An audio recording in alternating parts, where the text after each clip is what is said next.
Dessiner, penser et interpréter le réel. Les BDistes font de la recherche, avec Ariane Dénommé, Stéphane Lemardelet, Francis Desharnais, et animé par Fabrice Fernandez et Sarah Arnal. Je profite d'ailleurs pour les remercier chaleureusement, Fabrice et Sarah, d'avoir accepté de venir ici aujourd'hui de Québec et aussi d'organiser cette table ronde ainsi que de l'animer. Sarah Arnal est BDiste.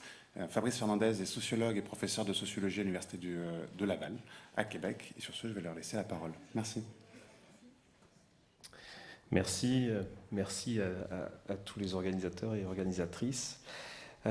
Très grand merci à tous les trois, Francis, Ariane, Stéphane, d'avoir accepté notre invitation. Alors, avant de présenter cette table ronde, on voudrait vous dire pourquoi nous avons souhaité organiser cet échange. Et j'en profite à nouveau pour remercier les organisateurs de nous avoir laissé vraiment carte blanche pour décider du thème et de la manière de discuter de cela. Alors l'idée de départ, c'était de montrer que les BDistes peuvent et savent aussi être des chercheurs et des enquêteurs ou des enquêtrices à part entière. Les exemples sont nombreux. On ne va pas les citer tous, bien sûr. Les exemples sont nombreux dans le champ donc de la BD documentaire qu'on a un peu abordé ce matin et de ce qu'on appelle aussi la bande dessinée du réel. Alors, on a choisi de notre côté d'inviter deux auteurs donc, et une autrice pour nous parler de bandes dessinées que nous avons particulièrement appréciées. Alors, pour Ariane Dénombé, il s'agit de Main d'œuvre, qui a été publié à La Mauvaise Tête. Pour Francis Desharnais, c'est La Petite Russie. Et pour Stéphane Lemardelet, c'est Le Nouveau Monde paysan. Alors ces trois ouvrages ont plusieurs points communs.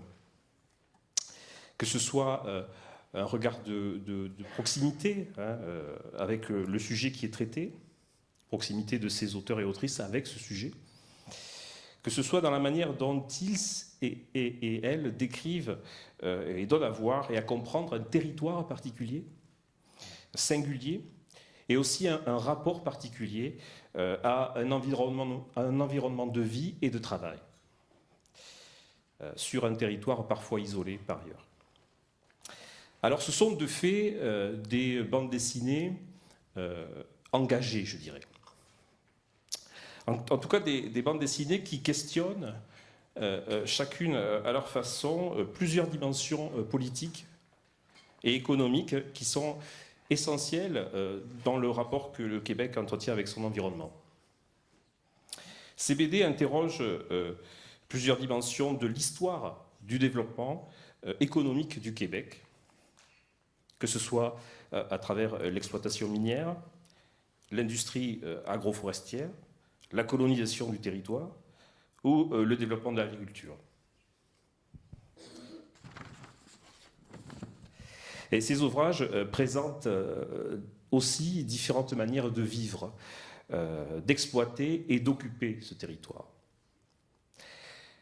À travers ces manières de vivre, c'est tout l'enjeu de la construction du Québec comme un territoire viable dont il est ici question. C'est aussi tout l'enjeu du sens que chacun souhaite donner à son existence à travers son rapport au travail, sa vie affective et son mode de vie.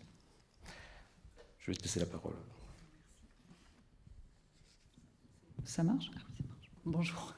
Bonjour à tous. Donc pour nous, en fait, il s'agissait de montrer la richesse de ces enquêtes qui peuvent constituer autant des matériaux et des matières à réflexion pour les chercheurs en sciences sociales. Nous avons intitulé donc cette table ronde Dessiner, penser, interpréter le réel et BDistes font de la recherche, et nous allons essayer d'engager une discussion avec vous afin de mieux comprendre la manière dont vous avez construit en fait vos BD à partir d'un travail d'enquête, un travail qui peut lui-même se comparer à des méthodologies d'enquête en sciences sociales. Donc il s'agit ici d'échanger au sujet de la manière dont vous travaillez avec le réel, en menant des enquêtes ou en mobilisant des vécus d'expérience et des données de terrain. Nous avons envie de vous écouter, nous raconter la manière dont vous avez construit en fait vos récits graphiques, vos histoires, votre narration à partir d'archives, d'entretiens, de discussions, de recherches et d'enquêtes donc sur le terrain. Et aussi, nous souhaitons comprendre la façon dont se dessinent et s'opèrent des choix, des positionnements en fait dans votre approche, sur votre terrain ou dans votre méthode de travail. Donc, c'est-à-dire ce que vous avez choisi de dire et de mettre en avant, c'est des choses qu'on a vues tout à l'heure à la précédente table ronde. Donc, choisi de dire et de mettre en avant. Donc, autant de positionnements en fait qui vont esquisser la manière dont le récit et les images vont se construire en fait peu à peu. Alors, tout d'abord, pour celles et ceux qui ne connaissent pas vos ouvrages, qui ne vous connaissent pas, est-ce que vous pourriez peut-être vous présenter à tour de rôle? Alors, je ne sais pas qui veut commencer, Francis. Bonjour, Francis Desharnais, je suis l'auteur de La Petite Russie. Est-ce que je peux en parler plus ou on revient plus tard? Oui, OK.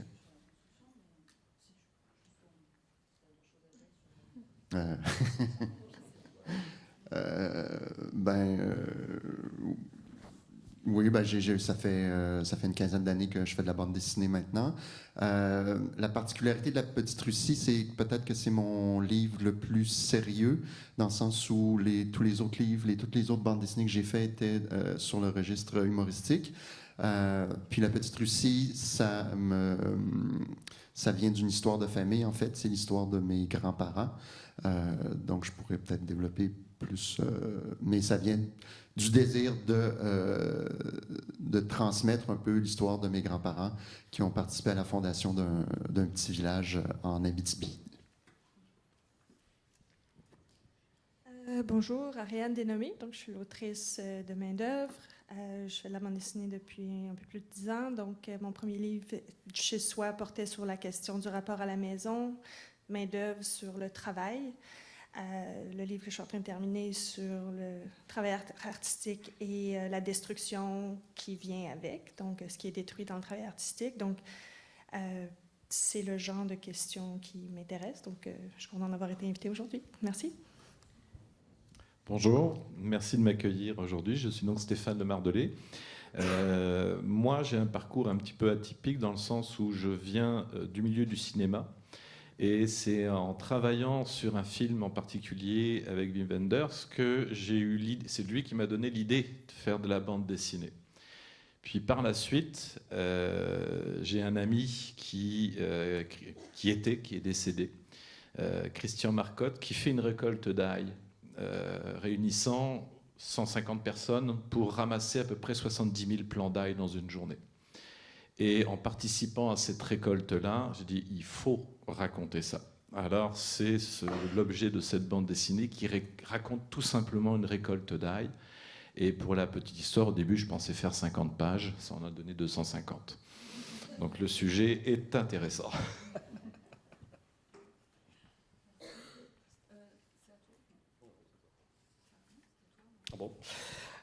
Bon, je vais enchaîner, mais ça me fait penser que les thèses en sciences sociales, c'est pareil. On pense que ça va faire 200 pages, en fait, ça en fait 650. Mais, je parle de moi, là, en fait. Mais je voudrais revenir, justement, sur chacune de vos bandes dessinées. Et puis alors, Francis, tu en as un peu parlé, mais toi aussi, Stéphane, mais savoir qu'est-ce qui a été vraiment à l'origine de cette BD et quel rapport vous entretenez avec le sujet traité. Alors peut-être Ariane qui a un peu moins parlé de cet aspect, et puis ensuite vous deux si vous voulez rajouter des choses. En fait, le livre a commencé plutôt par une série d'interrogations très personnelles sur le rapport au travail. J'ai un rapport conflictuel au travail, j'étais dans une période de transition.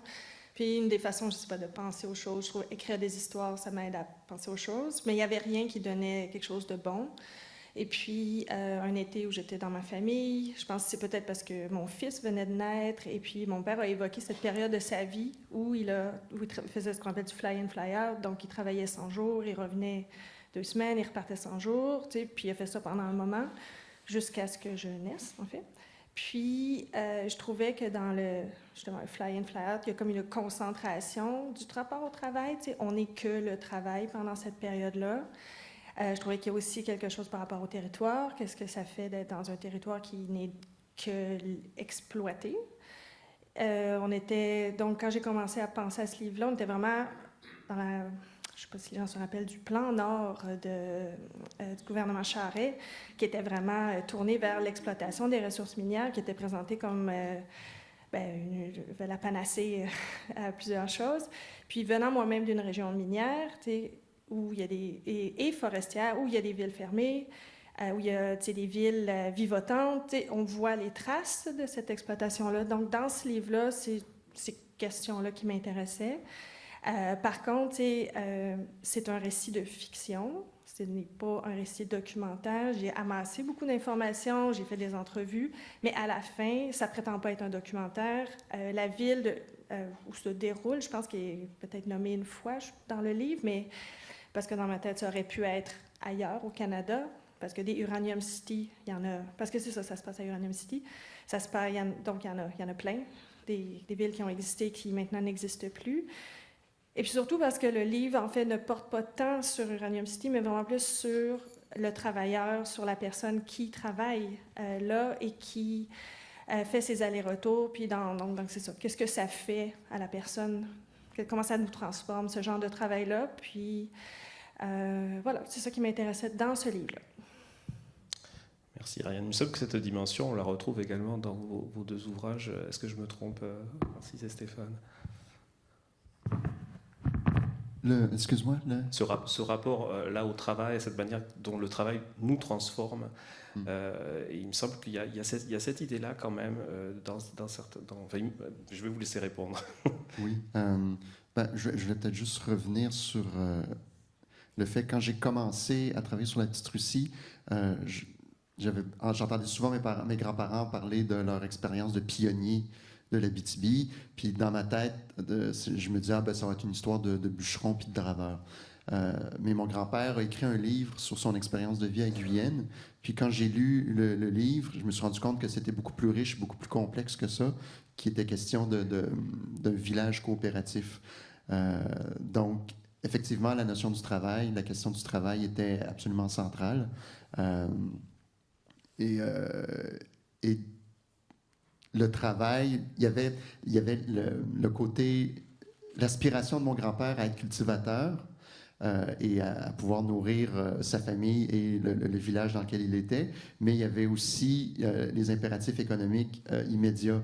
Donc, l'affaire, c'est que le travail du bois, être bûcheron, c'était quand même beaucoup plus payant que d'être cultivateur. Donc, effectivement, là, ça a été, le travail a été un peu mon nœud dramatique là, pour la Petite Russie.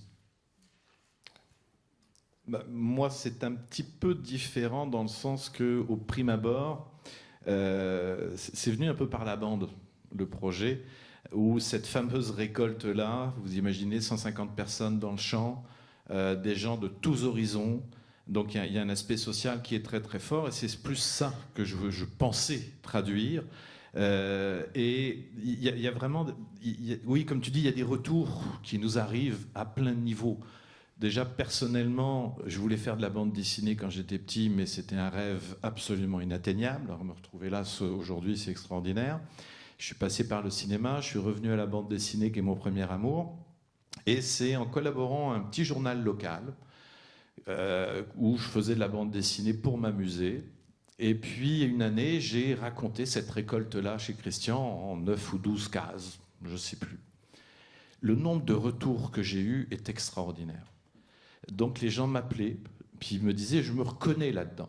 Alors, il y a quelque chose qui, effectivement, qui nous transforme.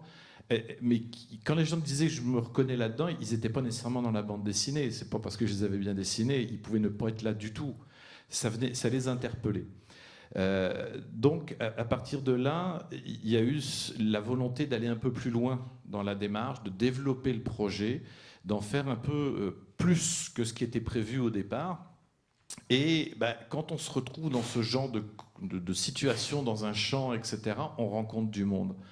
Et cet événement-là de la récolte est un rassemblement hallucinant où des gens venaient de partout pour y participer. Alors l'aspect social est très fort et c'est ça qui m'intéressait.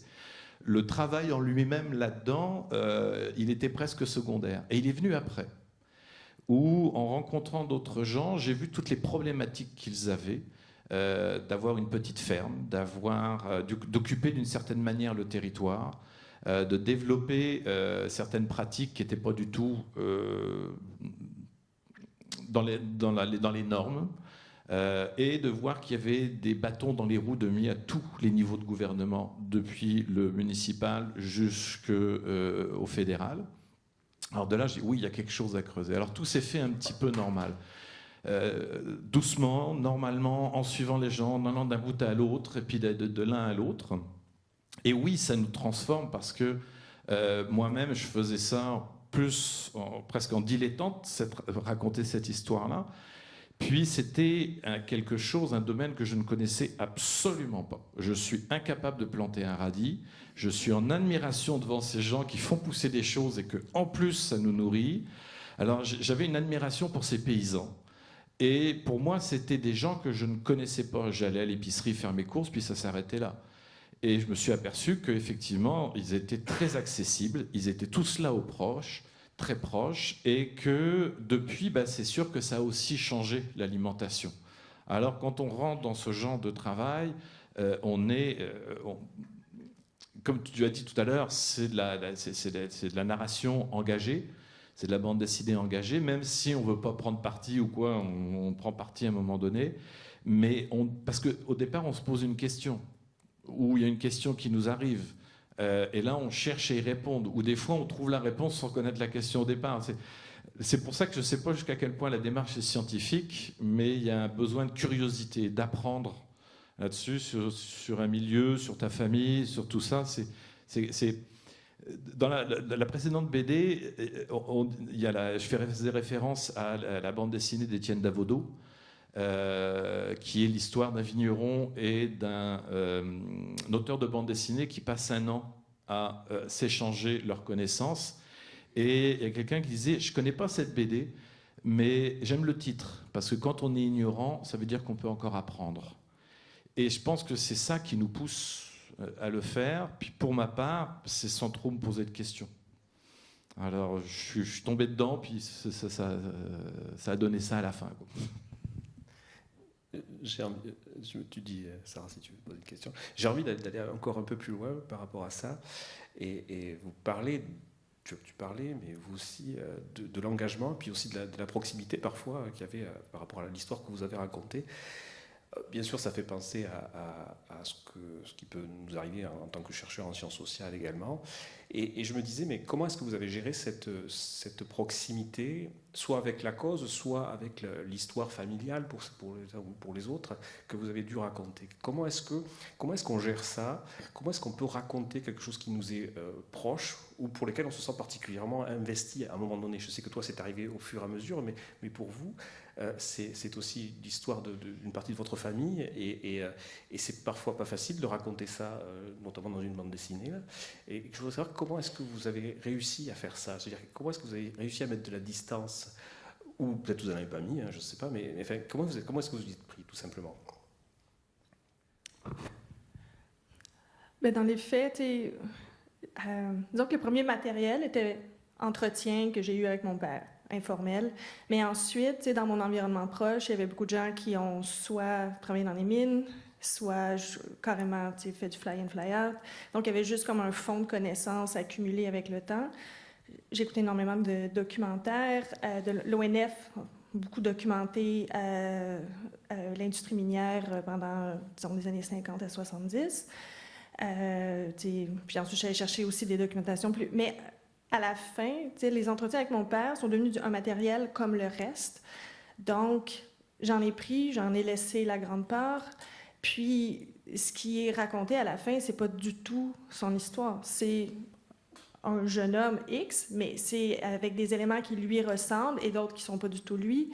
Parce que j'avais pas envie de raconter l'histoire de ma famille. C'était pas ça qui m'intéressait.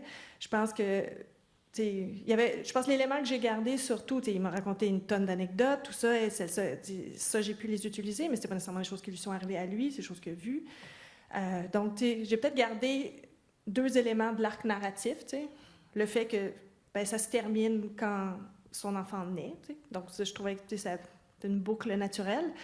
Puis, aussi, ben, comment ça commence, mais entre les deux, le reste des sources, justement, tu sais, viennent... je pense que c'est comme ça que c'est placé à la distance, c'est devenu un matériel comme un autre. Puis, tu sais, je sais pas, à mi-chemin, je lui ai fait lire, puis j'ai dit, est-ce que tu es gênée parce que tu vois? Elle dit, non, c'est pas moi. C'est autre chose, tu sais, c'est une fiction. Ça ressemble un peu. C'est sûr que pour écrire l'histoire, j'avais le livre de mon grand-père, j'avais d'autres sources qui ont été écrites sur le village de Guyenne. J'avais la chance, Guyenne, ça n'a pas été beaucoup étudié, donc il n'y avait pas tant de matériel à lire que ça. Sauf que moi aussi, c'était assez clair dès le départ que ça allait être une fiction parce que je voulais pas être... je voulais pas rentrer dans les chicanes. Parce que vu que c'est une histoire de famille et de petits villages, il y a de la chicane. Puis je voulais vraiment parler de ce village coopératif-là. Après, les sources, les livres me parlaient du fonctionnement du village. Mais après, moi, je pouvais avoir besoin de dire ouais, mais mettons, Noël, comment que ça se passait en famille? Comment vous parliez entre vous? Ou comment c'est quoi les rapports entre... Donc, j'avais besoin des fois vraiment de trucs du quotidien qui n'étaient pas parlés dans les livres, qui n'étaient pas relatés dans les livres. Ce qui fait que j'avais accès, mes oncles, mes tantes, mon père a vécu à Guyenne. Donc, sur le petit groupe Facebook de la famille, souvent, je demandais, bon, quand vous travaillez au champ, comment que ça se passait? Fait que là, les gens me racontaient leur point de vue. Mais après, je voulais avoir mes grands-parents. Mon grand-père était décédé quand j'ai commencé à travailler sur La Petite Russie, donc je ne pouvais pas l'interviewer. Ma grand-mère elle avait plus toute sa tête, donc elle non plus, elle n'était pas une source accessible. Mais il y avait Yolande, la sœur de mon grand-père, qui elle était toujours vivante, qui était toujours en bonne santé. Donc, je suis allé l'interviewer, elle, pour avoir plus d'informations sur mes grands-parents. Et puis c'est là que c'est elle qui m'a parlé de tout le côté, le pendant féminin de l'expérience de Guyenne. C'est-à-dire que dans les livres, il ne parlait pas du tout de comment ça se passait pour les femmes. Et moi, naïvement, quand il disait tout le monde prenait les décisions, je ne pensais pas que toutes les femmes étaient écartées de ces décisions-là. Et c'est Yolande qui m'a dit non, nous autres, ils refusaient de nous avoir dans leurs assemblées. Ils refusaient de nous dire quand ils rentraient à la maison après les réunions, de nous parler de ce qu'ils avaient décidé. Tout ce qu'ils nous disaient, c'est bon, à partir de la semaine prochaine, on donne 1 pièce de plus par mois au syndicat. Ou bon. Fait que tout cet aspect-là, c'est vraiment venu d'une entrevue que j'ai eue avec ma tante Yolande, là, comme on l'appelle. Puis une chance que je l'ai rencontrée, que je ne me suis pas basé uniquement sur les livres, parce que j'aurais passé à côté de ce que je pense qui est l'aspect le plus apprécié de la bande dessinée, qui est l'aspect féminin et même féministe là, de La Petite Russie. Et justement, parce que vous en parlez là déjà, mais justement aussi, quelle documentation finalement vous avez utilisée? Qu'est-ce qui vous a servi? Toi, Ariane, tout à l'heure, tu parlais des documentaires de l'ONF. Mais je sais que Francis a travaillé beaucoup à partir de photos. Toi, tu étais sur place. Mais est-ce qu'il y a d'autres choses, des livres, peut-être d'autres, pourquoi pas d'autres BD, des films, des émissions radio ou autres qui vous ont servi, qui vous ont habité, qui vous ont accompagné en fait dans la construction de vos BD? Ariane, si tu veux. Il y avait assez peu de sources qui documentaient l'existence même à Uranium City. Donc, j'ai essayé de reconstruire à partir de mines semblables. Donc c'est plus un collage. La ville n'existe plus là, depuis vraiment longtemps. Je pense qu'il reste soixantaine d'habitants dans le... On parle de ville, on parle d'un village, en fait. Puis physiquement, c'était impossible de m'y rendre aussi. Donc, je pense que c'est vraiment plus un travail de reconstitution, disant... Ça devait plus ou moins ressembler à ça. Et je cherchais pas... je pense que quelqu'un qui a travaillé là ne reconnaîtraient pas l'endroit. Mais ça, c'était pas le but. Donc, je vis bien avec ce choix-là, qui m'était un peu imposé vu le manque de documentation. Mais je pense que, comment je ferais ça, dans ce qui, moi, m'importait, l'expérience du travailleur. Il y avait un documentaire fantastique des années 90 c'était, je pense que c'est un film de Danick Champoux qui s'intitule « Mon père », où vous voyez justement, c'était un genre de 30 minutes sur son père qui travaillait sur les grands chantiers comme la Romaine ou tout ça. Puis c'est exactement la même logique.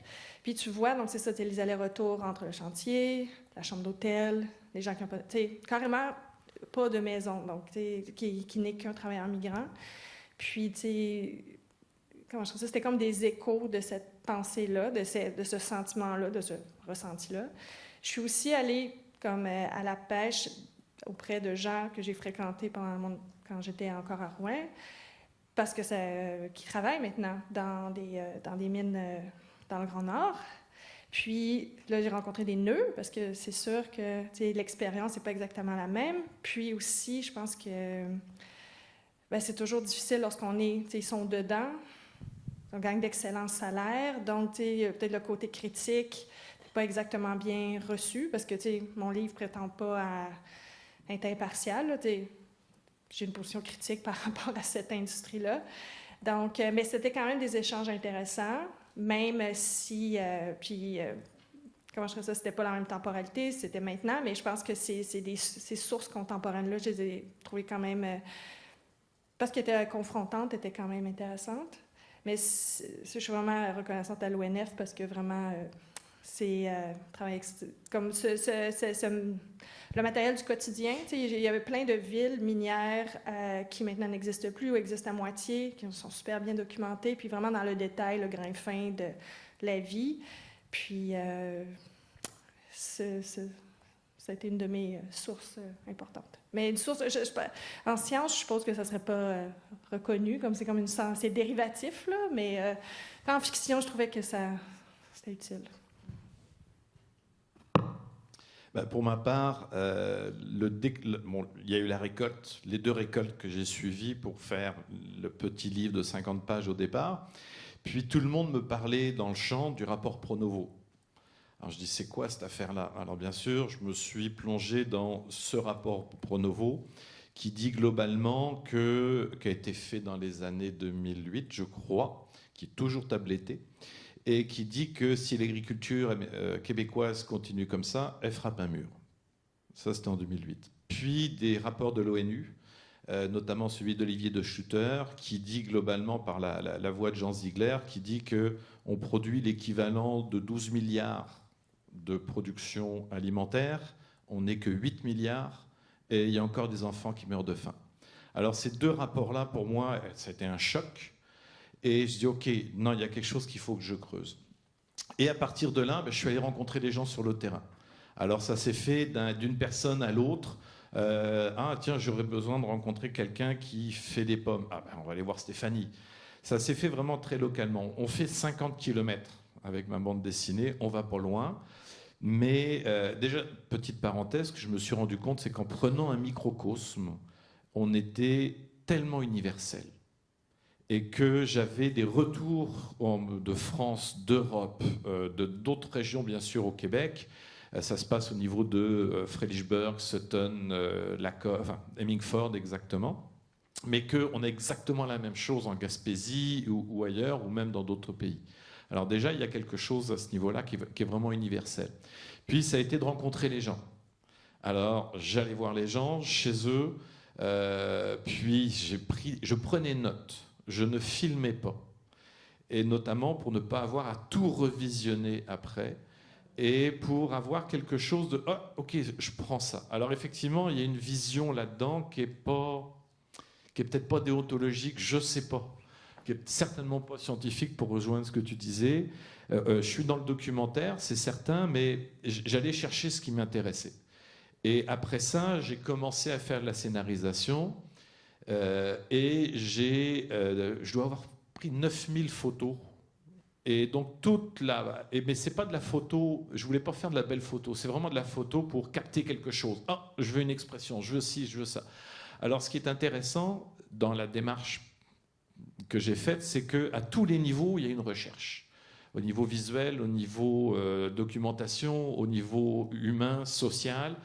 Et l'anecdote, c'est que normalement, je crois que c'était 8 ou 9 pages de crédit bibliographique que j'avais à la fin. Mon éditeur a coupé parce qu'on ne pouvait pas tout mettre.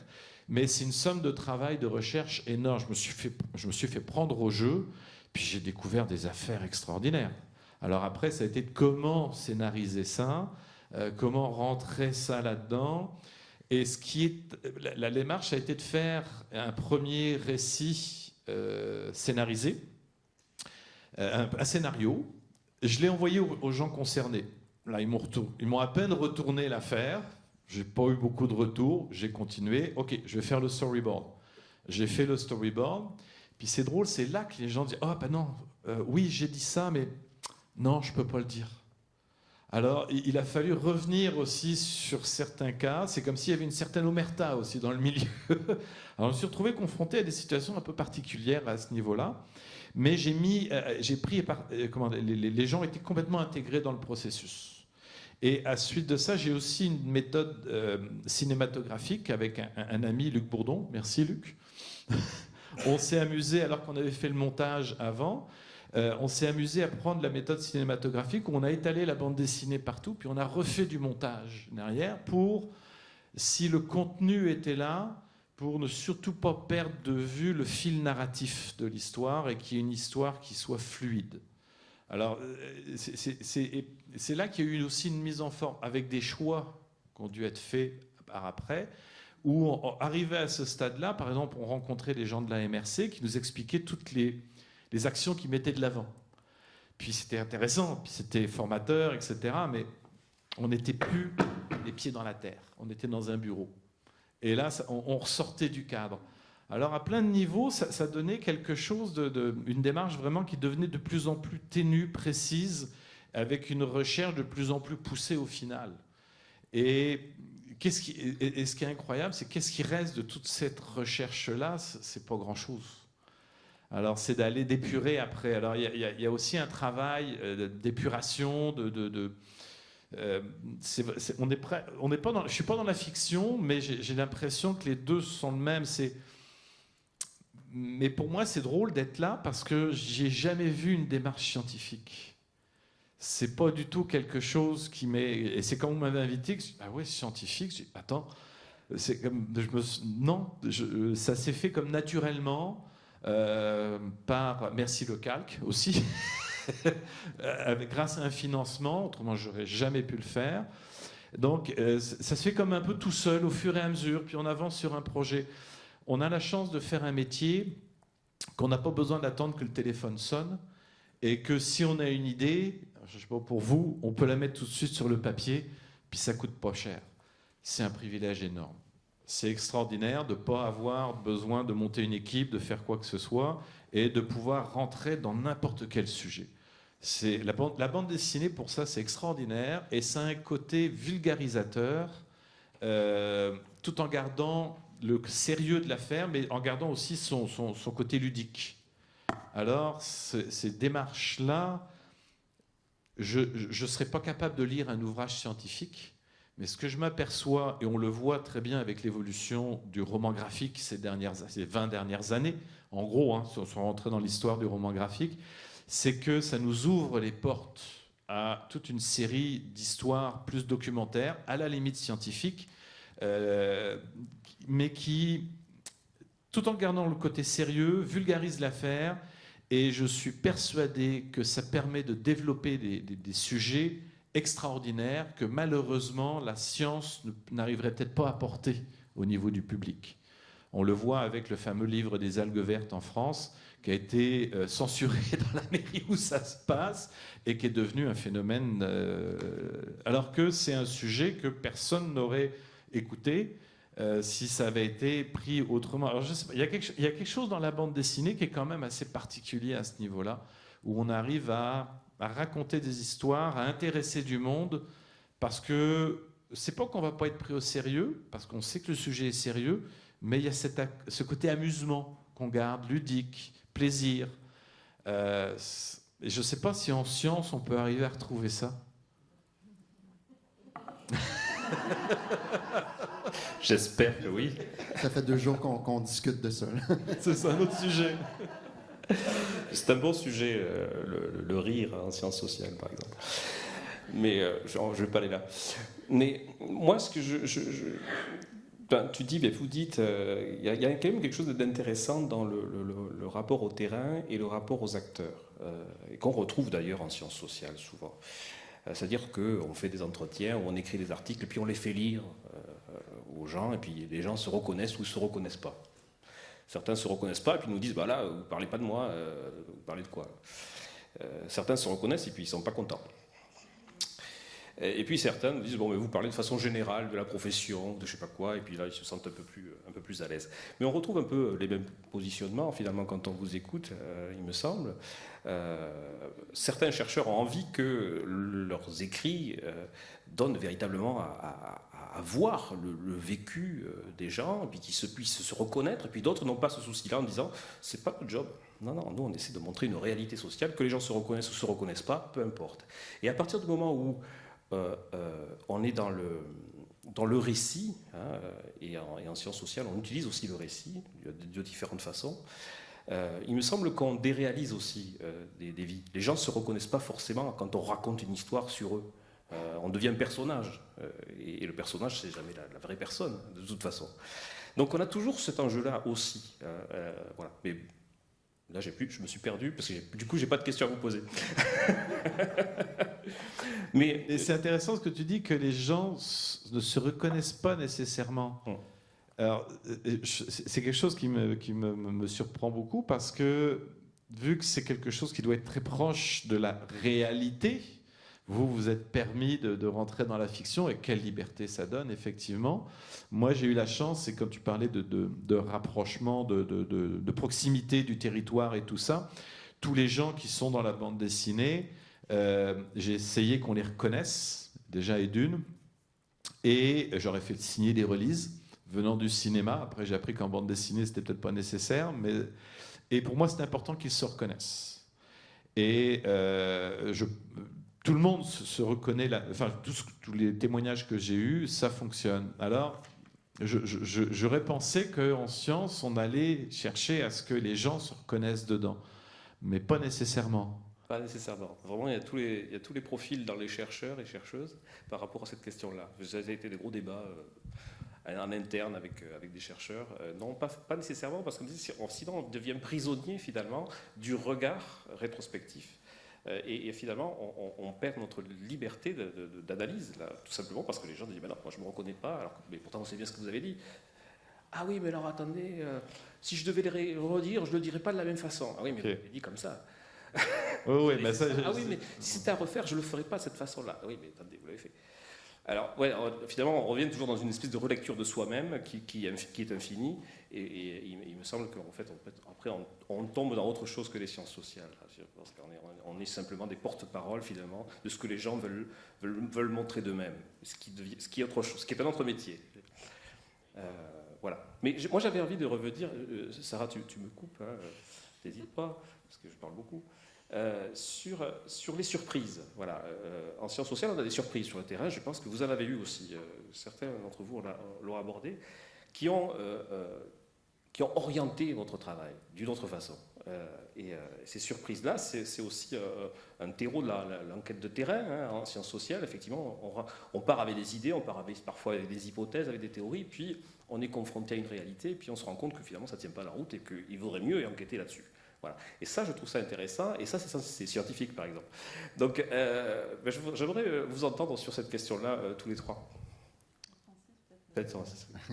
La première surprise, j'en ai un peu parlé, c'était de savoir, d'avoir la surprise de rencontrer ce modèle de société qui a essayé d'émerger en 1947 dans un petit village au nord du Québec. Ça a orienté tout le travail dans un premier temps. Aussi, l'autre surprise, c'était que j'ai comme réalisé en lisant le livre de mon grand-père, qui s'appelle « Guyenne, 20 ans sous le régime coopératif et après ». Et en lisant ça, je me suis rendu compte aussi que j'allais devoir rendre compte de trois temporalités, si je peux dire, c'est-à-dire de la vie quotidienne de mes grands-parents, la vie de famille. Ensuite, il y avait le niveau municipal, si on veut, où je devais expliquer cette colonie-là et ce village-là coopératif, comment il allait fonctionner. Mais en plus, comme c'est sur 20 ans, ça se termine vers le milieu des années 60. Et puis, il y a le Québec qui s'apprête à vivre la Révolution tranquille. Donc, il fallait que je rende compte de ça aussi. Fait que j'ai eu un peu la surprise de me voir imposer une sorte de carcan, de me dire, OK, faut que je rende compte de tout ça, j'ai pas le choix.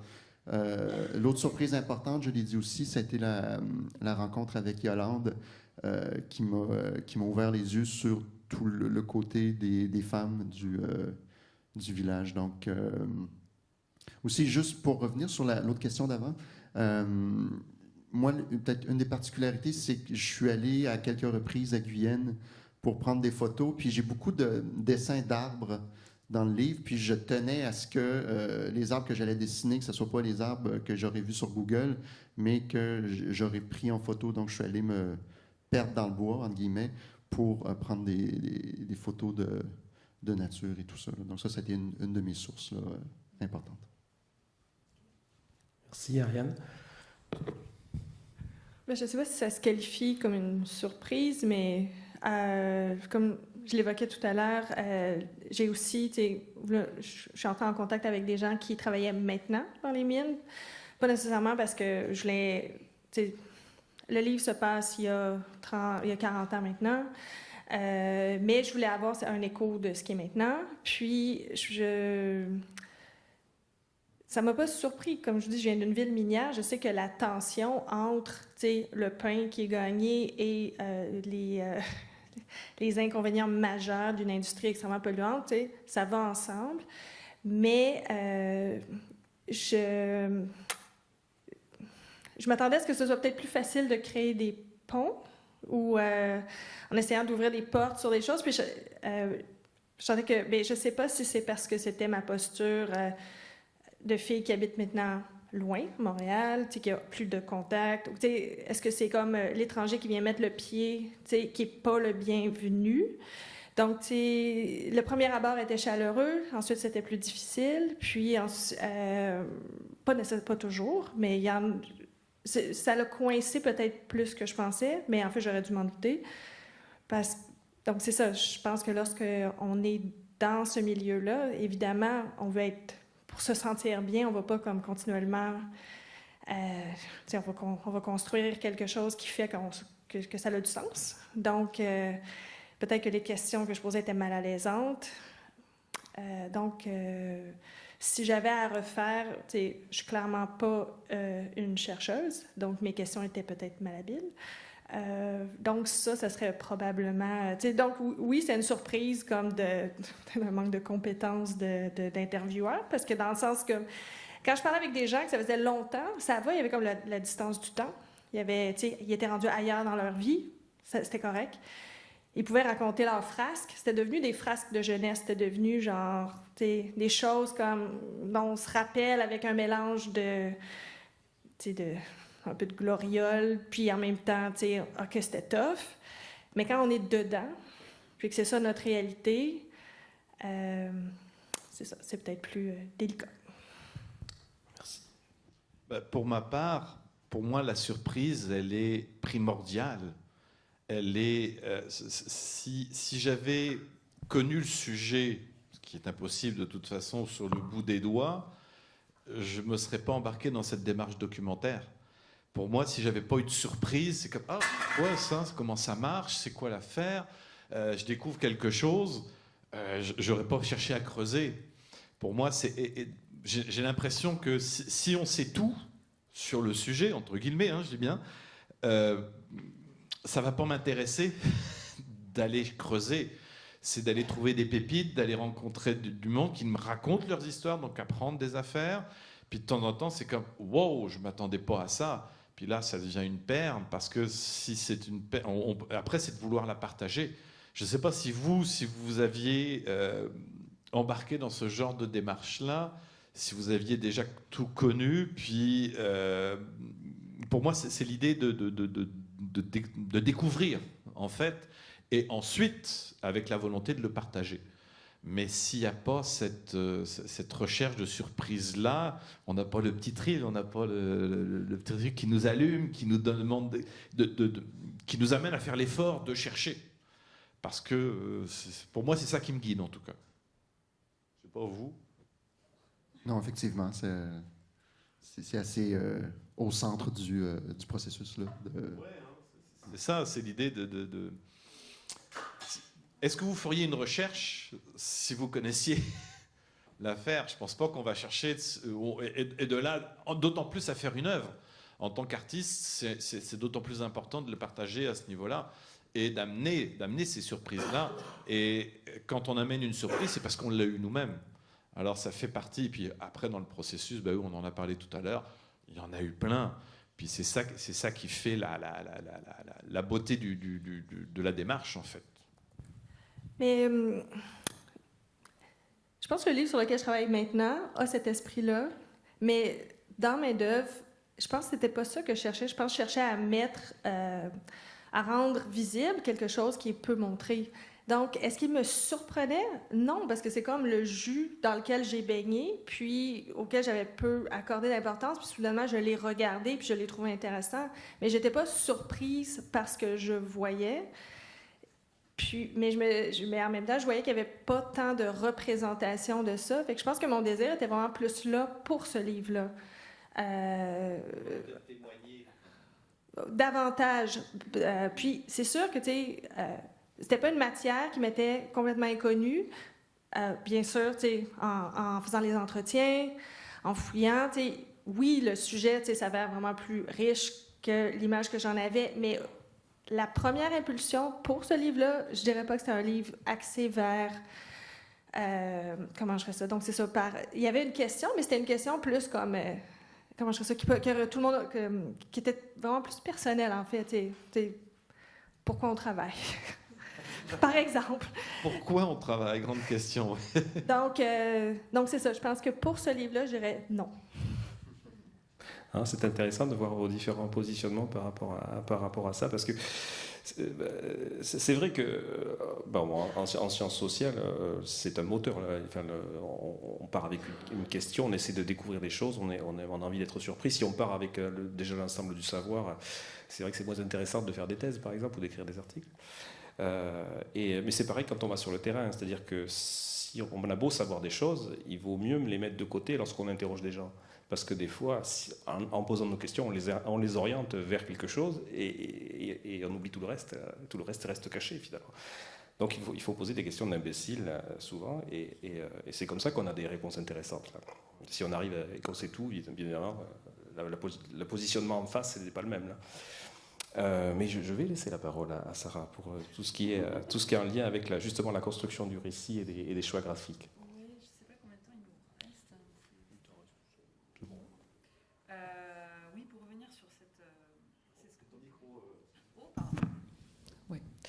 Juste, c'était ce qu'on avait appelé la méthode Colombo. Quand on pose des questions, il faut poser des questions vraiment stupides et puis y revenir pour avoir des réponses intelligentes et intéressantes. C'est ça la méthode Colombo. On revient. Et au fait, vous avez dit. Et ça marche en général. Mais sur la construction du récit et des choix graphiques, mais il y a déjà eu des réponses en fait dans ce que vous disiez tout à l'heure les uns les autres. Nous, on se demandait comment vous aviez, à partir de toutes ces informations, les films que vous avez vus, les photos que vous aviez prises, par exemple, pour toi, ou auxquelles vous avez eu accès. Je sais que Francis, toi, tu avais eu accès à des photos faites, j'imagine, par ta famille et autres. Donc, à partir des entretiens aussi que vous avez fait, comment finalement vous avez construit vos récits? Donc ça, on en a déjà un petit peu parlé. Mais aussi les choix que vous avez fait. Pourquoi vous avez raconté vos histoires en fait de cette façon? Les choix finalement à la fois scénaristiques, oui, mais aussi graphiques. Moi, je trouvais ça intéressant de voir comment finalement ben, je pensais par exemple à Ariane, d'un livre à l'autre, il y a des choix graphiques qui sont très forts entre du chez soi et main d'œuvre, par exemple. C'est des choix graphiques qui sont très, très, très différents. Toi aussi, Francis, ou toi aussi, Stéphane, un petit peu. C'est des choix aussi au niveau de la couleur, dans la BD que tu as fait donc, sur le monde paysan. Le choix aussi d'avoir, c'est comme un écran large. Quand tu viens du cinéma, on retrouve vraiment ça. Ouais. Là, par rapport au cinéma, moi, mon idée derrière ça, c'est que, puis là, on parle de diffusion plus qu'autre chose, c'est que j'ai été dans le métro à Montréal très, très surpris de voir des gens qui regardaient des films sur leur téléphone. On voit rien là-dessus. Tu sais. Puis je dis, mais pourquoi on lit pas de BD? Donc l'idée, c'était que chaque case de la bande dessinée correspond à la taille d'un écran de téléphone et de lire case par case la BD. Et ça, les éditeurs sont pas encore prêts à ça. Parce que quand on lit une bande dessinée, pour la lire comme il faut, en PDF ou n'importe quel format, il faut être sur son ordinateur. Puis c'est pas au bureau qu'on lit une bande dessinée. À la limite sur le iPad, mais si la typo est petite, il faut zoomer. Et sur un téléphone, on oublie ça. Alors que case par case, ça fonctionne. Et je me suis même amusé à pousser le concept encore plus loin, à faire des soirées de lecture où j'ai demandé à 2 comédiens de lire les dialogues et que les images étaient projetées sur grand écran, une par une. Ça marche. On est entre cinéma, bande dessinée, théâtre. J'avais même demandé à un ami de me faire une bande-son et ça commençait par un chant du coq. Je dis, bah attends, là, t'es un petit peu caricatural quand même, n'en rajoute pas trop. Mais il n'y avait pas encore d'image à l'écran. Le chant du coq est parti. Tout le monde dans la salle s'est mis à rigoler. Si ça y est, on est à la ferme, on est rendu. Le son est tellement important. Alors mon rêve, c'était d'avoir ça, de rajouter en plus sur l'écran de téléphone, avoir une bande-son éventuellement. Graphiquement, après... je pense que ça vient un petit peu tout seul. Moi, ce que je dis souvent, c'est que je faisais des storyboards de publicité, pardon. Et si le réalisateur m'appelle et qu'il se prend pas pour Steven Spielberg et que c'est encore une pub de yaourt ou pour un char ou quoi que ce soit, ben on va la faire jolie quand même, puis on va la dessiner comme il faut. Mais je vais jamais reprendre la même recette parce que je m'amuse plus à un moment donné. Alors j'explore des affaires, et notamment en publicité. Alors à chaque fois, d'un livre à l'autre, c'est d'explorer quelque chose. Et pour Paysans, donc ça s'est fait un petit peu tout seul par le biais des photos. C'est photobashing, je pense qu'en bon français que ça s'appelle. Et par contre, pour la coloration, j'étais bloqué. Et j'ai fait des recherches, je ne trouvais pas, ça ne me plaisait pas, etc. Puis j'ai copié. Je suis allé voir le travail de Cyril Pedrosa, que j'adore, et je regarde ses couleurs, puis je voudrais être une petite souris dans son atelier pour voir comment il fait. Puis j'ai observé vraiment comment il faisait, puis j'ai essayé de me rapprocher le plus de sa palette graphique. Je suis incapable de faire du Cyril Pedrosa. Alors c'est pas du plagiat, pour moi c'est de l'inspiration.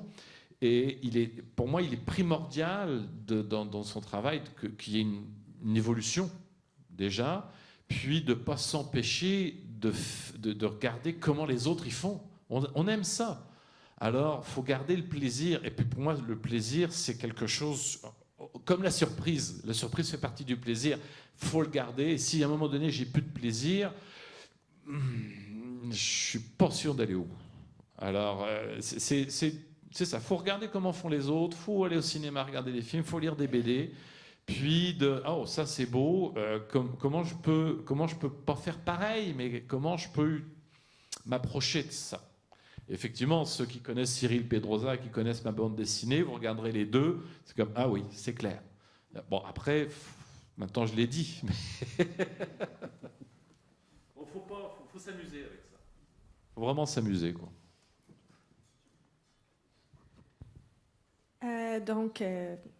Main d'œuvre se passe dans une mine. Ça se passe à Uranium City. Donc, c'est dans le Grand Nord. Il fait noir ou clair. C'est soit très, très noir très longtemps ou très, très clair très longtemps. J'ai travaillé en noir et blanc, mais et au crayon de couleur. Les choses sont sales. évidemment. Dans une mine, la poussière est partout. Puis, le crayon de couleur, c'est extrêmement salaud aussi, comme matériel. Donc, mes pages étaient toutes sales. Puis, dans un processus habituel, on nettoie. Puis, à la suggestion de mon éditeur, on a gardé ça malpropre. Puis, l'effet est là, dans le sens que je suis vraiment très contente de cet effet-là, dans la mesure où la bande dessinée est un travail extrêmement manuel, vraiment répétitif, long, comme dans la mine. Là. J'aime pas beaucoup dessiner. Tu parles de plaisir, je vais encore te contredire. J'adore construire des histoires, j'aime le faire le storyboard. J'aime pas beaucoup dessiner, mais en même temps, il faut le faire. Fait que, on le fait. Mais ça me gêne pas que ce bout-là laborieux, soudainement, paraisse. Je fais comme, ben oui, ça fait de la saleté. Quand on dessine, c'est là, puis normalement, on l'enlève. Puis là, je trouvais qu'il y avait un écho à la fois donc, du travail qui est représenté, mais aussi dans un environnement justement minier comme ça, les choses sont inlavables. Tout est toujours à recommencer. Fait que j'aimais bien cette proximité-là. Pour ma part, j'ai parlé des 3 niveaux que je devais rendre compte. Pour ça, j'ai choisi de suivre principalement la figure de Marcel, qui est mon grand-père, principalement parce que lui avait accès justement aux assemblées, aux réunions, aux soirées d'études de Guyenne. Donc, j'ai préféré ça, et puis que l'histoire d'Antoinette, sa femme, et de son combat soit... je sais que ça soit pas trop comme satellite, mais que ça soit quand même assez... qu'il soit proche, parce que bon, c'est un mari et femme, donc ils étaient quand même vraiment très, très proches dans la vie. Mais j'ai quand même priorisé un peu plus la figure de Marcel pour être capable d'aller partout, en fait, de couvrir tout le village. Ensuite, pour l'aspect visuel, ben moi, un truc qui m'importait, c'était que... Bon, pour résumer, mon grand-père voulait être cultivateur, mais ce qui était payant à l'époque, c'était le travail du bois, d'être bûcheron. Et comme il fallait donner 50% de son salaire au village, ça prenait de l'argent. Donc, les bûcherons ont fini par prendre beaucoup plus d'importance dans le village, et le désir d'autonomie alimentaire a finalement pris un peu le bord avec les années. Ce qui fait que je voulais représenter la forêt d'une façon qui pouvait avoir l'air oppressante. Et ce qui fait que quand on ouvre La Petite Russie, les 10 premières pages, c'est que des cases identiques de forêt le plus dense possible. C'est pas un petit boisé enchanteur. Je voulais que ce soit un bois dans lequel tu n'as pas envie d'être, en fait. Au départ, ma volonté au départ, c'était de faire 10 pages, seulement d'images de bois. Mais un consultant, j'ai engagé un ami, un ancien prof de BD qui a agi à titre un peu de consultant sur la bande dessinée. Et il m'a dit, fais attention, tu peux quand même perdre ton monde là, à dire, ouais, mais là, il se passe absolument rien. Mais bon, ça n'aurait pas été si vrai que ça, mais c'est là aussi que je suis venu avec l'idée que je voulais introduire un peu historiquement le Guyenne, dans quoi ça s'inscrivait dans l'histoire du Québec puis l'histoire de l'Abitibi, donc de parler des crises économiques, de parler des différents plans pour essayer de coloniser le territoire. Et c'est là que j'ai eu l'idée que dans ces planches-là, je ne sais pas, Maya, si on pourrait remettre... J'ai vu qu'il y avait des extraits de la BD. Ce serait peut-être plus simple de montrer. Mais c'est que j'ai eu l'idée de mettre des cases de réflexion, en fait, de Marcel sur la situation qui se passe. Ça ne devrait pas être très long. Ça s'en vient.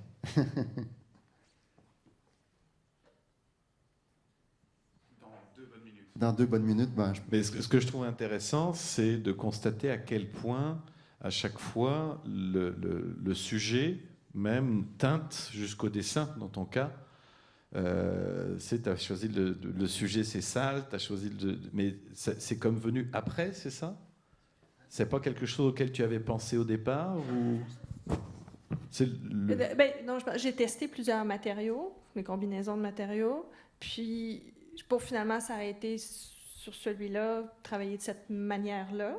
Mais la décision à la fin, de comme justement de pas normalement nettoyer entre les gouttières puis tout ça, ça c'est arrivé à la fin. Mais c'était ça c'est du travail d'édition, mais le matériel je trouvais ça imposait quand même pour. Il y a une filiation presque automatique, naturelle, d'avoir choisi la mine de crayon, le crayon à mine pour ça, mais en plus d'aller jusqu'au bout,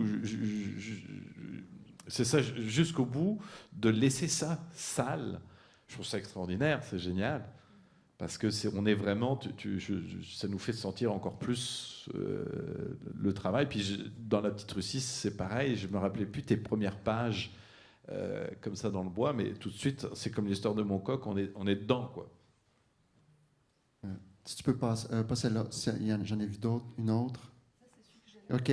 Comme par exemple celle-là, c'est un gaufrier qu'on appelle là, en langage technique. C'est vraiment 9 cases, toutes de dimension égale. Et bon, là, ce procédé-là, je l'ai utilisé à plusieurs reprises dans la bande dessinée, mais ça me permet de parler du temps qui passe. Si on veut, et de parler des différents travaux, par exemple, dans celle-ci, où on voit le travail dans le champ avec le tracteur, le travail dans le bois l'hiver. On passe un peu presque les 4 saisons, en fait. Et au travers de ça, intercalé, tu as les réflexions de Marcel sur une situation X, bon, où il parle justement là, du tiraillement entre le travail du bois et le travail du champ. Donc ça a été un procédé, un genre d'axe graphique là, qui m'a beaucoup servi là, pour La Petite Russie. Je me rends compte, maintenant que tu en parles, que dans vos 3 ouvrages, en fait, il y a quand même aussi un rapport qui est marqué dans vos constructions, puis dans vos dessins, un rapport à la temporalité, au temps qui passe, aux actions en train de se faire, comment dire, à la quotidienneté, à l'ennui aussi peut-être parfois, ou quand tu parlais de la difficulté par rapport au travail, mais c'est là aussi, on le voit dans cette planche, on le voit dans les planches quand il descend dans la mine, mais aussi dans ta BD, Stéphane, sur le travail le travail de la terre, le travail dans le champ, le côté finalement toujours recommencer. Et c'est vrai que toi, tu vas le traiter de manière différente, mais il y a toujours ces grandes cases, puis parfois des plus petites cases qui viennent rythmer le récit. Marianne, toi aussi, tu as utilisé ces gaufriers qui permettent vraiment de faire sentir aussi le temps qui passe, l'écoulement du temps et la répétition en fait, des moments. Ouais. Parce que je trouve que dans les codes qui nous permettent d'évoquer le réel, c'est justement la répétition, les détails inintéressants, l'ennui. Je veux dire, il y a des codes, chaque genre a ses codes, mais comme comment évoquer le réel, parce que c'est toujours un dessin, donc c'est pas nécessairement un dessin réaliste. Par contre, en restant comme dans le petit geste, dans la répétition, j'ai l'impression que c'est comme une façon de toucher un peu comme la matière réelle qui est lente et répétitive par la force des choses. Là. Oui, pour ma part, par rapport à ce que tu disais, le fait d'avoir très peu de découpage dans mes planches, c'est plus un défaut issu du cinéma. J'osais pas couper mes planches. Et ça fait partie des choses avec mes BD, notamment celle qui est en train de se terminer, où je me force à couper puis à faire des bandes avec 4 cases dedans. Et pour moi, c'est un effort supplémentaire. Là, on est tellement cinématographique et j'ai du mal à découper plus. Je suis comme... c'est vraiment un effort que je dois produire. Ça produit quelque chose de particulier. Moi, ça me rappelait une des BD de Tardy, celle qu'il a fait sur son père qui a été dans les camps, où il a utilisé aussi, mais lui c'est systématique dans toute la BD, où c'est très très cinématographique, puis on est vraiment dans des plans larges, et puis il y a tout un jeu aussi au niveau de la narration qui est très particulière dans sa BD, mais ça me rappelait un petit peu ça Je ne sais pas si tu l'avais lu à l'époque. Je la connais un petit peu, je connais le Ouais. travail de Tardy, mais pas celle-ci en particulier. Alors, mais effectivement, c'est ça qui est intéressant aussi dans le médium de la bande dessinée, selon moi, c'est que par rapport au cinéma ou à d'autres médiums visuels, la temporalité peut être exprimée par une simple case.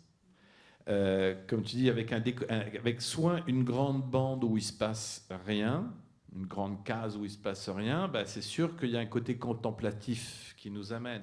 Ou ton découpage très régulier, ça nous amène. Alors il y a des codes de lecture qui tout de suite nous amènent un rythme, quelque chose comme ça. Et pour moi, je trouve que c'est extraordinaire. Et on le voit très bien si on fait le penchant avec la bande dessinée américaine, très super-héros, qui est découpée dans tous les sens, super dynamique, et ça explose et tout. Contrairement à une bande dessinée belge, je fais des grands traits, hein, on s'entend, franco-belge, et qui est un peu plus classique dans sa mise en page, par exemple.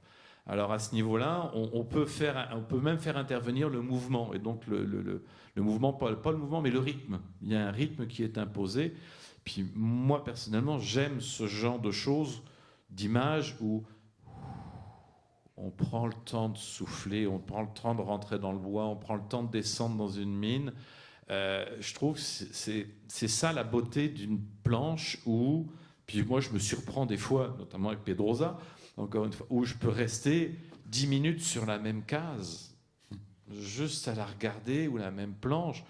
On ne peut pas se permettre ça avec d'autres médiums, beaucoup. Si en peinture, mais il n'y a pas l'enchaînement des images qui nous permet d'avoir une histoire. Alors que là, on peut s'arrêter nous-mêmes sur « Ah, ok, c'est ça qui se passe là. Il ne se passe rien, comme tu disais, comment tu as utilisé tout à l'heure, c'est pas du rien, mais c'est du banal ou des choses comme ça. » Puis je pense que c'est là aussi qu'on fait un lien avec le lecteur. Parce que par des petits détails comme ça, c'est ça qui nous raccroche peut-être, je ne sais pas. Essayer d'avoir une vue sur la théière ou des choses comme ça. Le lecteur dit « Ah, on avait la même ».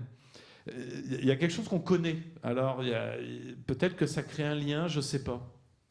Mais en même temps, ce qui est paradoxal, je trouve, avec la bande dessinée, c'est que, justement, on ne contrôle pas le débit de lecture des lecteurs. Tu sais. Moi, par exemple, rester 10 minutes sur une case, là, j'ai jamais fait ça. Puis je sais... Puis je sais que je suis un lecteur frustrant pour un auteur de bande dessinée ou une autrice parce que, justement, moi, cette notion-là de grande case égale on prend notre temps, non, moi, c'est comme si j'ai besoin d'avoir une espèce de flow, un peu comme le cinéma, où le cinéma, le temps est imposé. En bande dessinée, non. Et puis, quand je fais des répétitions comme ça, c'est un peu pour essayer de court-circuiter les lecteurs comme moi, pour dire, oui, OK, tu vas passer 0,5 secondes sur chacune, mais je veux que dans cette 0,5 secondes-là, tu as conscience du temps qui passe. Fait que c'est ça. Moi, c'est vraiment un de mes observations comme lecteur, puis comme créateur, c'est d'avoir conscience que tu n'as absolument pas le contrôle sur le temps de lecture de tes lecteurs. À partir du moment où le livre est dans la main de quelqu'un d'autre, ça ne t'appartient absolument plus. Puis, moi, c'est ce qui me plaît dans la bande dessinée aussi, c'est qu'on peut mettre du temps à la lire, ou on peut la lire très rapidement. Puis, mais ce que je trouve extraordinaire, c'est que finalement, ce que je comprends, c'est qu'on peut faire passer une notion de temps lent avec plein de méthodes différentes. C'est quand même assez particulier. Est-ce que c'est l'ellipse? Est-ce que c'est quoi? Oui.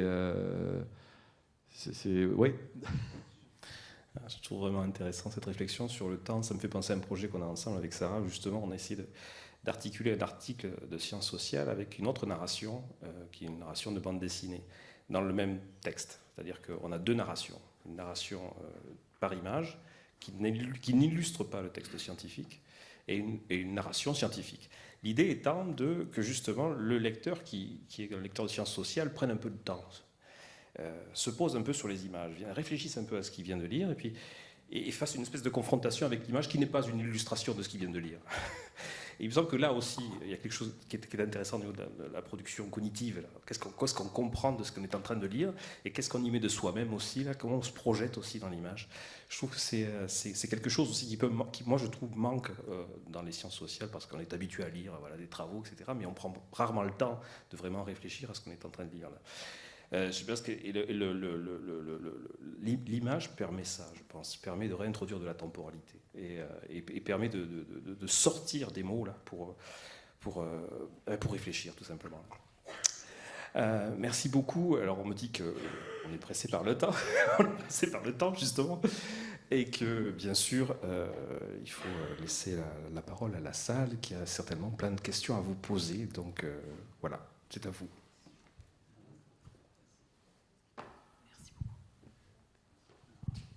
Il y a une question là et une deuxième plus haut. Bravo, c'est très intéressant. Je voudrais savoir, vous parlez beaucoup d'images, mais il y a aussi du texte. C'est quoi votre rapport au texte? Parce que là, il y a toute l'essence de la recherche aussi qui s'y retrouve. Ben, c'est sûr que le grand défi de la bande dessinée, c'est que le texte doit jamais répéter l'image. Pour moi, une des bandes dessinées que j'aime le moins, c'est des trucs comme, mettons, Blake et Mortimer, où tu vois dans l'image un type qui rentre dans une pièce avec un fusil et c'est écrit en cartouche « Notre héros entre dans la pièce armé d'un fusil ». Ça, c'est complètement inutile. Donc, le but, c'est que ça soit vraiment complémentaire. Et si tu mets du texte, il faut que ton texte amène vraiment quelque chose de plus que ce que l'image raconte déjà. Une image, ça raconte déjà beaucoup. Donc, il faut que ton texte soit pertinent par rapport à l'image. Donc, moi, c'est vraiment un défi de synthèse, je dirais, là, pour ce qui est de mon utilisation du texte. Essayer d'en mettre le moins possible, mais qu'il soit le plus utile possible. Ben, je dirais que dans Main d'œuvre, par rapport au texte, le défi principal, c'était le ton. Donc, c'est un univers viril et populaire. Je voulais pas être à côté. Je voulais que ce soit comme juste. Fait que je pense que c'est un des aspects que j'ai fait le plus valider. Le choix de vocabulaire, la phraséologie, tout ça. Puis, lorsque le livre a été traduit, je trouve ça vraiment intéressant que la traductrice, qui n'était pas particulièrement, je ne sais pas si c'est parce qu'elle n'était pas à l'aise avec le niveau de langage, est allée chercher un autre traducteur. On travaillait à deux. Donc, c'était comme le gars venait du nord de l'Ontario. Donc, je pense qu'elle est allée chercher quelqu'un qui avait une expérience de ce territoire-là. Donc, un territoire, disons, correspondant. Puis, la traduction était fantastique. Je la trouvais presque peut-être même meilleur que l'original, mais je trouvais qu'il y avait vraiment comme une justesse dans le ton. Donc, il y a peut-être ça aussi dans le travail qui s'inspire du réel. Rendre l'oralité sans passer non plus par 1000 apostrophes qui fait qu'on s'y retrouve plus. Donc, les choix de qu'est-ce que je vais... on ne peut pas tout mettre. Je trouve ça lourd, un texte qui est comme une transcription de l'oral. Donc, choisir les courts-circuits qui nous font sentir comme, OK, c'est comme, voilà à peu près comment ça sonne et comme à qui parle. Donc, pour ce livre-là, c'était vraiment l'enjeu principal, je trouvais, dans les dialogues. Pour ma part, souvent, ça m'arrive d'acheter une bande dessinée parce que je trouve le dessin chouette. Mais si l'histoire ne me plaît pas, je ne vais pas acheter le numéro 2. Donc, l'histoire, le texte... Au final, alors que je suis avant tout dessinateur, pour moi, c'est primordial. C'est ça qui va nous amener à suivre l'histoire, à savoir de quoi on parle. Et quand donc bien sûr, je suppose que vous aussi, mais je me contredis un petit peu parce que je suis actuellement en train de développer un projet en me disant que je ne vais pas écrire de scénario d'abord, je vais y aller directement au storyboard et me laisser aller là-dedans. Je ne sais pas si je vais y arriver, mais je vais essayer. Mais donc, on écrit un scénario d'abord, et la façon, je ne sais pas comment vous, techniquement, vous procédez, mais je prends ma planche, je prends mon texte, et je viens copier-coller les bulles, les phylactères, dans les cases, et c'est ça qui va me donner mon découpage. Et ensuite, je crée l'image qui va ajouter un plus au texte ou qui va l'asseoir. Mais la première chose que je fais, c'est coller le texte. Et là, ça va me donner le nombre de cases que je vais avoir besoin. Je ne sais pas comment vous fonctionnez. Ça peut ressembler à ça, dépendant du projet. Ça peut ressembler. C'est ça. Hein. Donc j'ai l'impression que le texte, pour moi, c'est primordial. C'est ça. Après, il y a des bandes dessinées comme Un océan d'amour que je trouve hallucinant. C'est un 300 pages de je ne sais pas combien de cases. On parle de Che Guevara, on parle de dictature, on parle de pollution, on parle d'amour, on parle de toutes plein de choses. Il n'y a pas un mot dans la bande dessinée de 300 pages. C'est Lupano qui scénarise ça. Je suis comme je trouve ça extraordinaire. Et pour moi, c'est un tour de force d'arriver à faire ça. Je ne sais pas si vous connaissez. Vraiment, Un océan d'amour, je vous le conseille en passant. J'aimerais peut-être juste rajouter, vu qu'on s'adresse beaucoup à des chercheurs en sciences sociales, moi, une tendance que je trouve un peu malheureuse dans les bandes dessinées, soit documentaires ou d'enquête ou tout ça, c'est que des fois, il y a vraiment beaucoup des longs pavés de texte. Et puis, comme on parle avec, c'est des gens qui nous racontent leurs histoires ou leurs opinions ou whatever.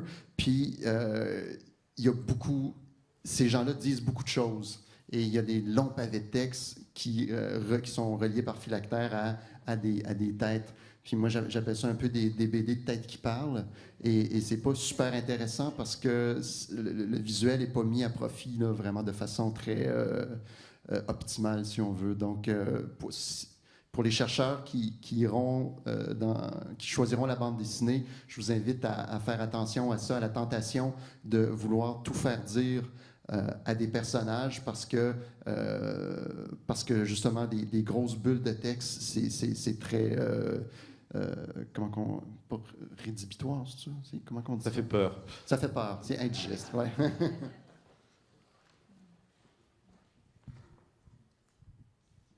Oui, bonjour.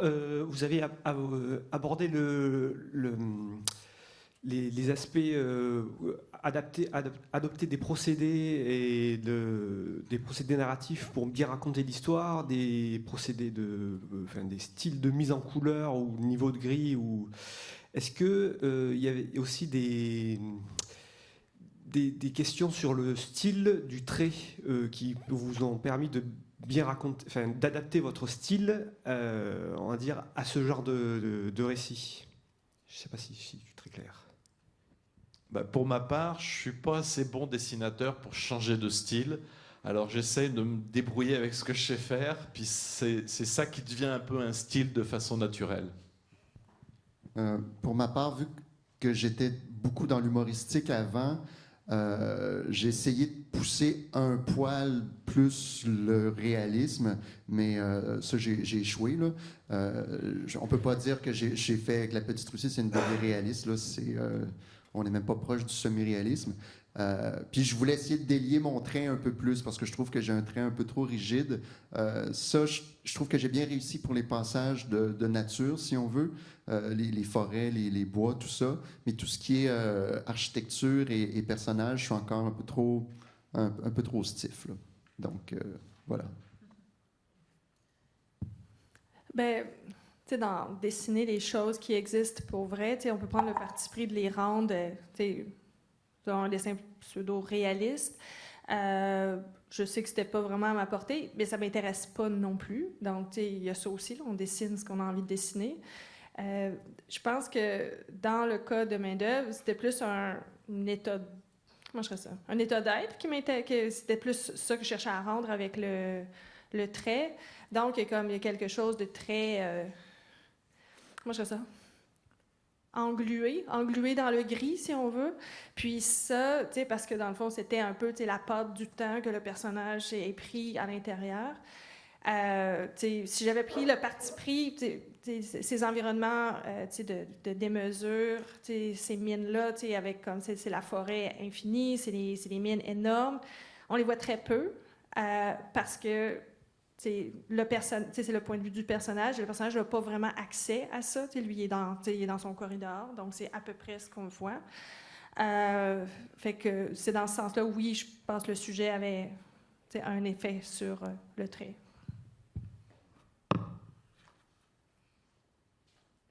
Peut-être une dernière question avant qu'on fasse la pause déjeuner. Je vois une là-haut, parfait.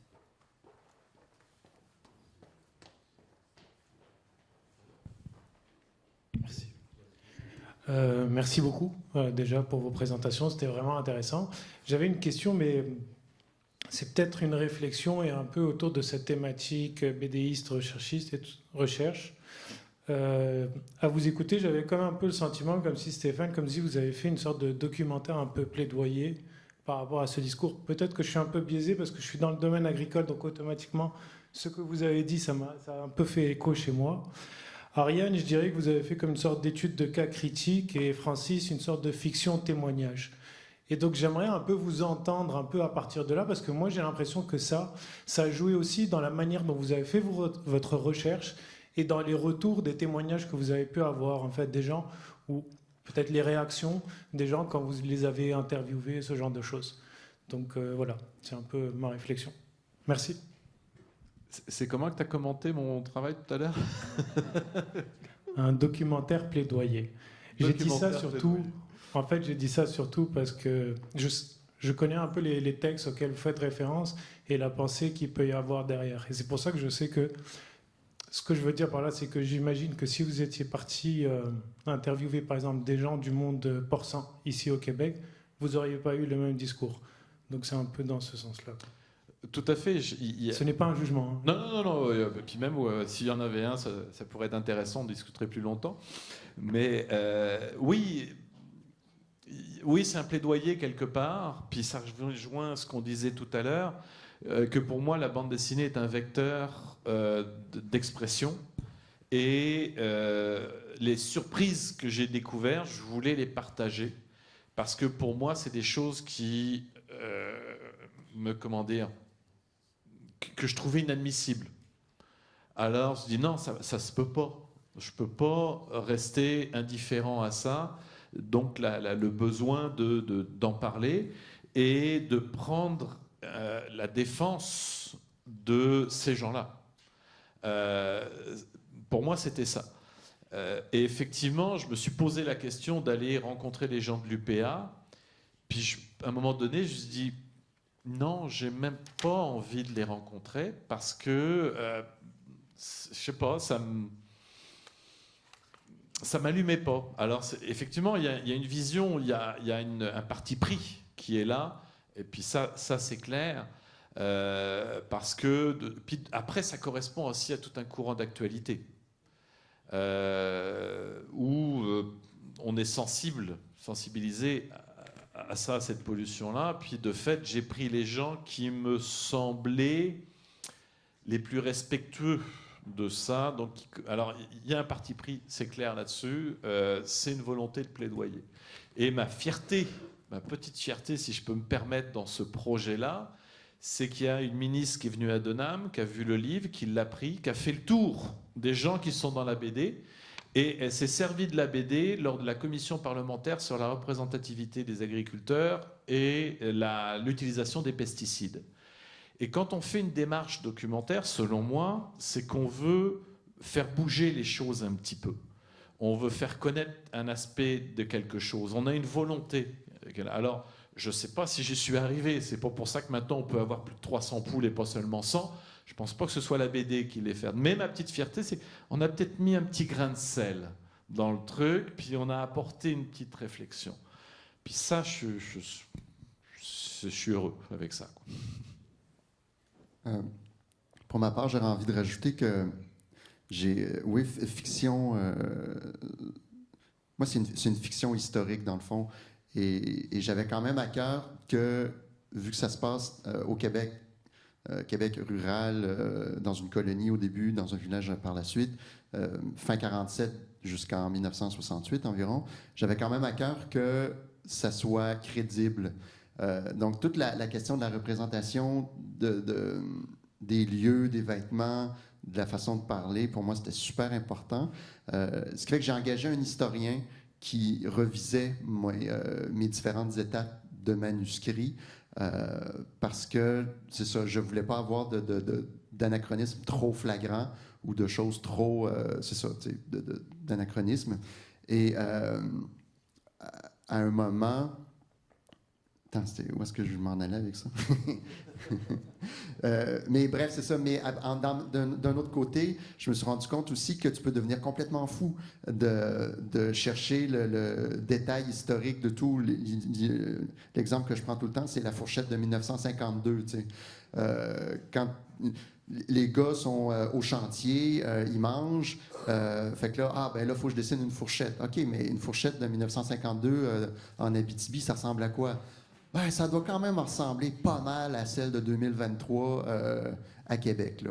Fait à un moment donné, le style de dessin que je parlais tout à l'heure, qui est pas ultra réaliste, me permettait quand même de tourner des coins ronds. T'sais. Fait que je pense que pour les choses importantes, les maisons, les lieux, les paysages, ça allait, ça place dans le contexte, mais je me suis gardé quand même la possibilité de ne pas virer fou, là, si on veut.